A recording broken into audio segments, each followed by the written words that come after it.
नमस्कार मित्रों, स्वागत है आपका एक बार फिर से आपके अपने YouTube channel Shri Ram classes में। और मैं आज आपके लिए ले आया हूँ एक नया चैप्टर अधिगम। चलिए प्रारंभ करते हैं अपना चैप्टर अधिगम। तो अधिगम का शाब्दिक अर्थ होता है सीखना। अधिगम का शाब्दिक अर्थ होता है सीखना, अर्थात व्यवहार के कारण व्यवहार में परिवर्तन ही अधिगम कहलाता है। व्यक्ति के व्यवहार के कारण व्यवहार में परिवर्तन ही अधिगम कहलाता है। अधिगम एक ऐसी प्रक्रिया है जिसमें व्यक्ति परिपक्वता की ओर बढ़ते हुए और अपने अनुभवों का लाभ उठाते हुए व्यवहारगत परिवर्तन करता है।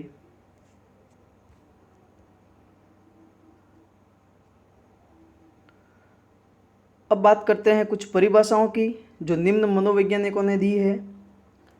तो स्किनर ने अधिगम की जो परिभाषा दी है उसमें कहा है, सीखना व्यवहार में उत्तरोत्तर सामंजस्य की प्रक्रिया है।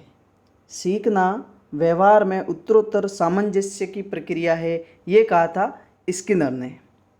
और वुडवर्थ ने अपनी परिभाषा में कहा है, नवीन ज्ञान व नवीन प्रक्रियाओं को प्राप्त करने की प्रक्रिया ही अधिगम है। नवीन ज्ञान व नवीन प्रतिक्रियाओं को प्राप्त करने की प्रक्रिया ही अधिगम है, ये परिभाषा दी थी वुडवर्थ ने। उसके बाद बात करते हैं गेट्स। तो गेट्स ने जो परिभाषा दी थी वो इस प्रकार है कि अधिगम अनुभव और प्रशिक्षण द्वारा व्यवहार में परिवर्तन है। गेट्स ने क्या कहा था? अधिगम अनुभव और प्रशिक्षण द्वारा व्यवहार में परिवर्तन है, ये परिभाषा दी थी गेट्स ने। उसके बाद बात करते हैं गिलफोर्ड की। तो गिलफोर्ड ने कहा था, अधिगम व्यवहार के कारण व्यवहार में परिवर्तन है। ध्यान रखिएगा, व्यवहार के कारण व्यवहार में परिवर्तन, ये परिभाषा दी थी गिलफोर्ड ने। ये चारों परिभाषाएं आपकी एग्जाम की दृष्टि से बहुत महत्वपूर्ण हैं। उसके बाद हम बात करते हैं अधिगम की विशेषताएं। तो अधिगम की विशेषताओं में सबसे पहले विशेषता है, अधिगम एक सतत प्रक्रिया है। अधिगम एक सतत प्रक्रिया है। अधिगम सार्वभौमिक है। अधिगम अनुकूलन है। अधिगम समायोजन है। अधिगम वातावरण की उपज है। अधिगम अनुभवों का संगठन है। अधिगम एक खोज है। अधिगम बुद्धि में विकास है। अधिगम विवेकपूर्ण प्रक्रिया है। अधिगम उद्देश्यपूर्ण प्रक्रिया है। अधिगम एक सक्रिय अवस्था है। और अधिगम व्यवहारगत परिवर्तन है।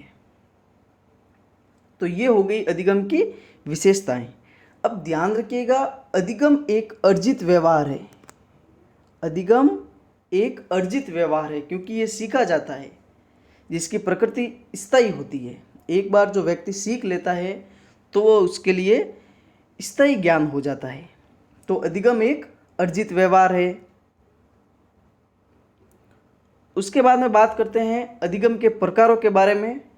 तो थॉर्नडाइक के अनुसार अधिगम ने क्या के प्रकार 3 बताए गए हैं, जिसमें पहला है मूर्त अधिगम। मूर्त अधिगम अर्थात मशीनों के द्वारा किया गया कार्य या व्यवहार मूर्त अधिगम कहलाता है।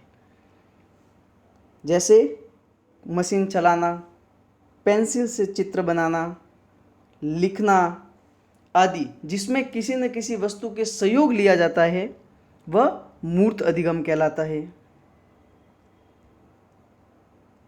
उसके बाद बात करते हैं दूसरा, अमूर्त अधिगम। उससे पहले एक शब्द आता है मस्तिष्क उद्वेलन। मस्तिष्क उद्वेलन शब्द का अर्थ होता है सृजनात्मकता का विकास। ये एक महत्वपूर्ण प्रश्न भी है जो इम्पोर्टेंट मैंने बीच में नोट किया आपके लिए। तो हम दूसरे अधिगम की बात कर रहे थे, अमूर्त अधिगम।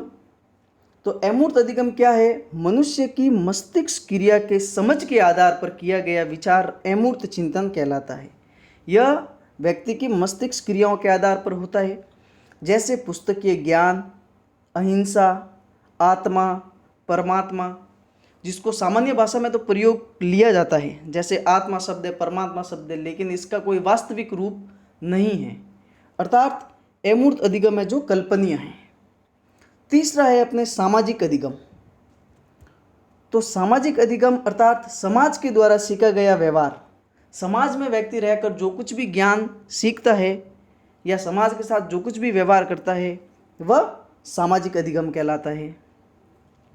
अब एक महत्वपूर्ण बात आप ध्यान रखिएगा, सामाजिक अधिगम और सामाजिक बुद्धि ये दोनों अलग अलग चीज़ें और इस दोनों के अलग अलग मनोवैज्ञानिक है। तो जो सामाजिक अधिगम है उसके वैज्ञानिक थे अल्बर्ट बंडूरा, और जो सामाजिक बुद्धि थे इससे संबंधित थे थॉर्नडाइक। अब बात करते हैं गैने के अनुसार अधिगम के प्रकार। तो गैने ने अपने अधिगम 8 प्रकार के बताए हैं। अपनी पुस्तक द कंडीशन ऑफ लर्निंग, गैने की पुस्तक थी द कंडीशन ऑफ लर्निंग, इसमें अधिगम के 8 प्रकार बताए गए हैं। वे 8 प्रकार इस प्रकार है। पहला है सिंगल अर्थात सांकेत अधिगम, दूसरा है स्टिमुलेंस रेस्पॉन्स उद्दीपक अनुक्रिया अधिगम, तीसरा है चेन श्रृंखला अधिगम, चौथा है वेरिएबल शाब्दिक अधिगम, पांचवा है डिस्क्रिमिनेशन विविधता अधिगम, छठा है कॉन्सेप्ट संप्रत्यय अधिगम, सातवां है प्रिंसिपल अर्थात सिद्धांत अधिगम, और आठवां और सबसे लास्ट है प्रॉब्लम अर्थात समस्या अधिगम।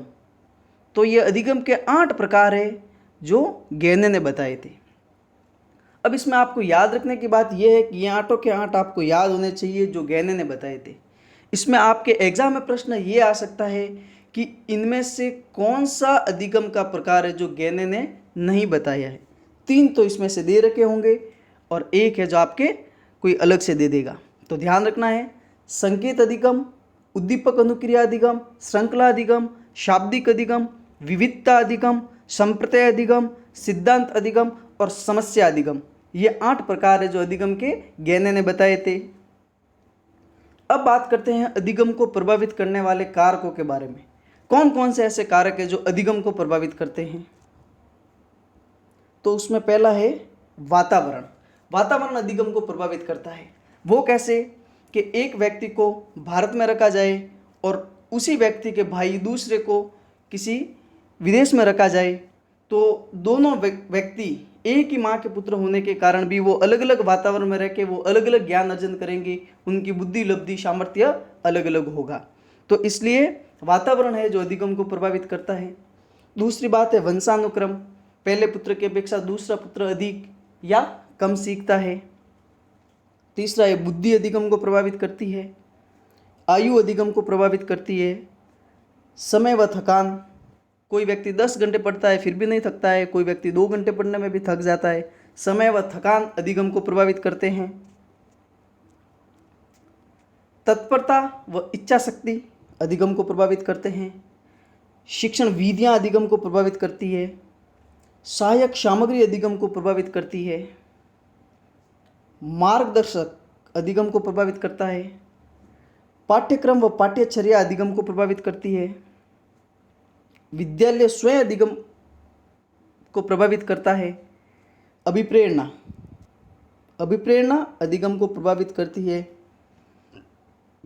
अभिप्रेरणा को अधिगम का हृदय कहा गया है, ध्यान रखिएगा। अधिगम का हृदय है अभिप्रेरणा। पुनर्बलन अधिगम को प्रभावित करता है। रुचि अधिगम को प्रभावित करती है। शिक्षण छात्र संबंध अधिगम को प्रभावित करता है। विषय वस्तु अधिगम को प्रभावित करती है। शारीरिक व मानसिक स्वास्थ्य अधिगम को प्रभावित करता है। स्तर व योग्यता अधिगम को प्रभावित करता है। अनुभव अधिगम को प्रभावित करता है। एक कुशल अध्यापक भी अधिगम को प्रभावित करता है। तो ये थे मित्रों अधिगम को प्रभावित करने वाले कारक। इनमें से भी प्रश्न ये बन सकता है कि इनमें से कौन सा कारक है जो अधिगम को प्रभावित करता है या नहीं करता है।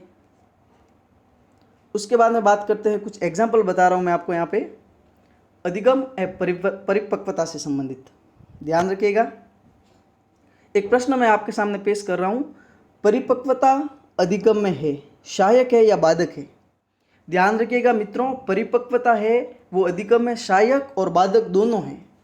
वह ना तो सिर्फ सहायक है और ना ही बाधक है। तो ध्यान रखिएगा, परिपक्वता है वो अधिगम में सहायक और बाधक दोनों हैं। इसी प्रकार एक और एग्जाम्पल मैं आपको बता रहा हूँ। जैसे पंकज वयस्क होने पर कार चलाता है, पंकज वयस्क होने पर कार चलाता है, तो ये किस कारण हुआ? तो ये सीखना है, उसने अधिगम किया है, उसने कार चलाना सीखा है, ये परिपक्वता नहीं है। इसके लिए एक व्यक्ति भले 50 साल का हो जाए, वो कार चलाना नहीं सीखता है तो वो नहीं सीख पाता है। परिपक्वता से कोई लेना देना नहीं है। एक व्यक्ति कार चलाना सीखता है तो उसने सीखा है, अधिगम हुआ है। अब यहाँ पे दो शब्द आ रहे हैं, परिपक्वता और अधिगम।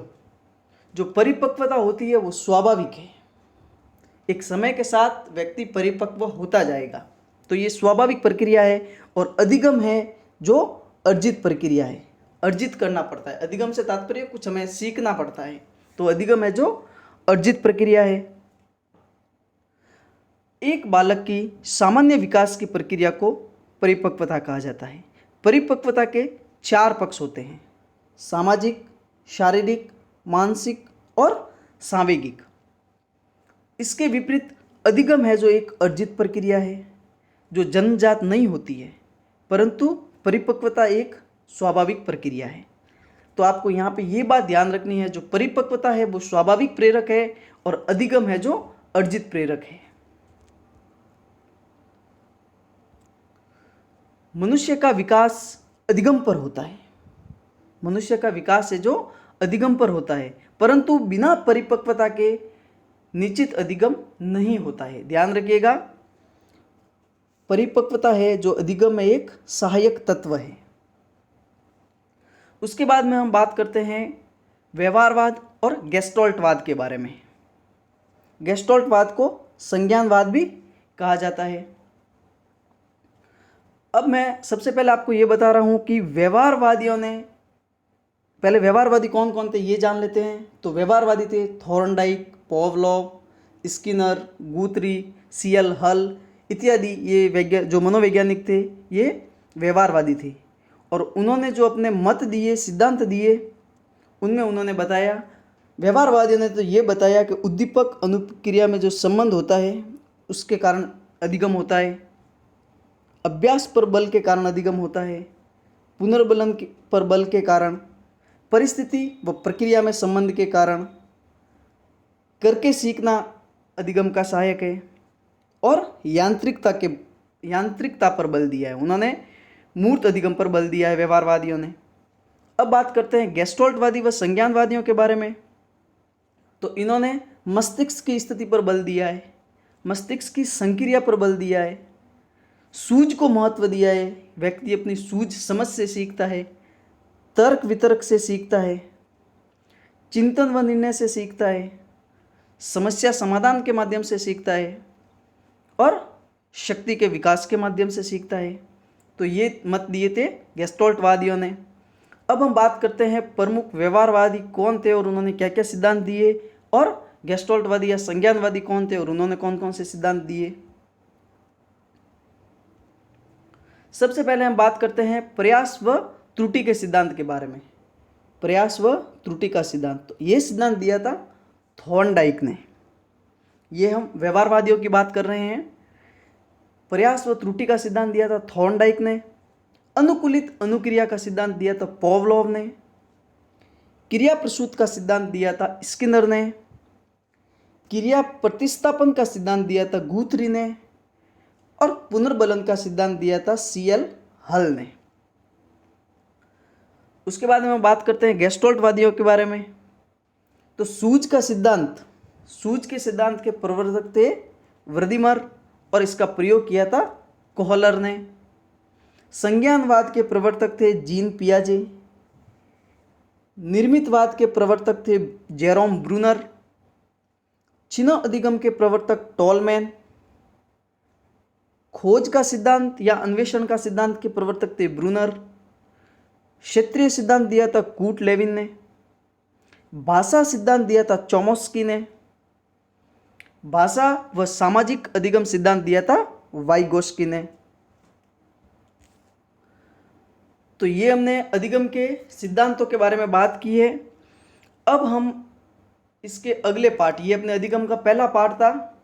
कल हम अपने अधिगम का पार्ट 2 पढ़ेंगे, उसमें एक एक सिद्धांत को विस्तृत सचित्र पढ़ेंगे। धन्यवाद।